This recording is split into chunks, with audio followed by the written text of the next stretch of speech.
Middle east में Israel बिना America के एक कदम भी आगे नहीं बढ़ा सकता।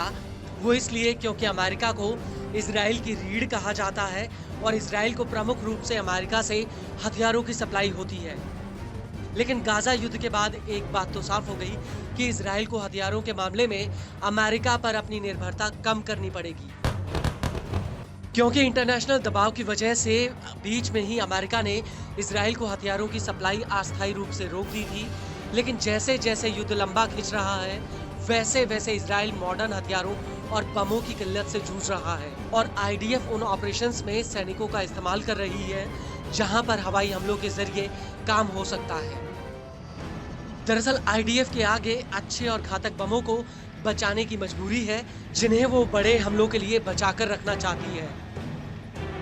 लेकिन अब अमेरिका पर अपनी निर्भरता कम करने के लिए इजराइल ने एक बहुत बड़ा फैसला किया है।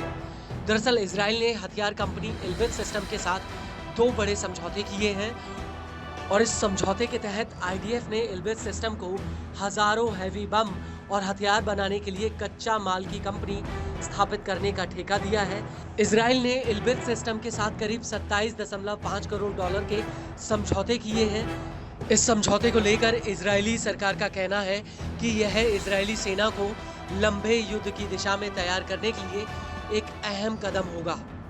आपको बता दें कि पहली डील के तहत एल्बिट सिस्टम आईडीएफ को हजारों हैवी बम और ड्रोन सप्लाई करेगी, जिससे उसकी अमेरिका के ऊपर निर्भरता भी कम होगी।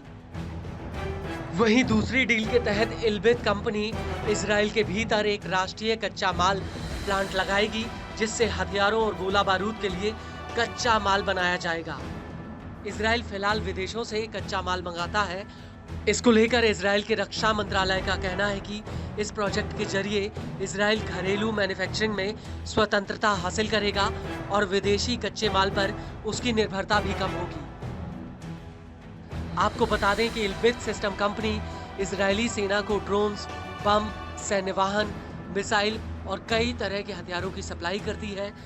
लेकिन इस सब के बीच आपको ये भी बता दें कि ट्रंप के आते ही इजराइल को फिर से हथियारों की सप्लाई शुरू हो सकती है, क्योंकि पिछले साल मई 2024 में अमेरिकी रक्षा मंत्री ऑस्टिन लॉयड ने इजराइल को बमों की सप्लाई पर रोक की घोषणा की थी।